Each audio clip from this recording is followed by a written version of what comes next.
ஏங்க உனக்கு ஏதோ கால் வருது. லவுட் ஸ்பீக்கரில் போடு.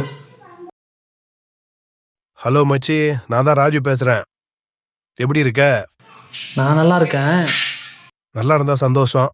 அப்புறம் மார்க்கெட்டில் தங்கச்சியை பார்த்தேன், அதான் உன் ஞாபகம் வந்தது, ஃபோன் அடித்தேன். எனக்கு தங்கச்சியே இல்லையே. டேய், உன் ஒய்ஃபை தான்டா என் தங்கச்சின்னு சொன்னேன். இவ்வளோ நேரம் பேசி இருந்துட்டு இப்போ தான் போகிறாங்க. ஏய் யாரா நீ? என் ஒய்ஃபு என் பக்கத்தில் தான் இருக்கா. ஃபோனு வேறு லவுட் ஸ்பீக்கரில் இருக்குது. நீ பேசுகிறதெல்லாம் கேட்டுன்னு தான் இருக்கா. குடும்பத்தில் குழப்பத்தை உண்டு பண்ணிடாத. ஏரே டென்ஷன் ஆகாத, சும்மா காமெடிக்காக சொன்னேன். உன் ஒய்ஃபுகிட்ட ஃபோனை கொடு, நானே சொல்கிறேன். ஹலோ தங்கச்சி, நாங்கள் ஃப்ரெண்ட்ஸுகளுக்குள்ளே இப்படி தான் அடிக்கடி விளையாடிக்குவோம். நீ ஒன்றும் தப்பாக எடுத்துக்காதம்மா பூஜா.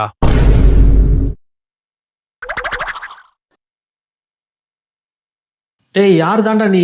எனக்கு ஃபோன் பண்ணி ஏன்டா என் குடும்பத்தில் பிரச்சனையை உண்டு பண்ணுற? என் ஒய்ஃப் பேர் பூஜா கிடையாதுடா. டேய், என்ன தெரியலையாடா, உன் கல்யாணத்தில் கூட குடிச்சிட்டு நம்ம ஃப்ரெண்ட்ஸுக்கு நான் ரகலை பண்ணும்போது நான் தானே சமாதானப்படுத்தி வச்சேன் எல்லாரையும். சும்மா காமெடிக்காக உன் ஒய்ஃப் பேரை மாற்றி சொன்னேன். அதை போய் சீரியஸாக எடுத்துக்கிற. எனக்கு தெரியாத உன் ஒய்ஃப் பேர்.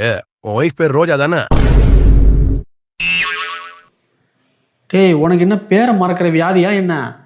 என் ஒய்ஃப் பேர் சொல்கிறேன் கேட்டுக்க. என் ஒய்ஃப் பேர் அமுதா. AMUDHA. புரியுதா? நல்லா புரியுதுடா. இன்னைக்கு உன் ஒரிஜினல் ஒய்ஃபோட வீட்டில் இருக்க, அதாமே?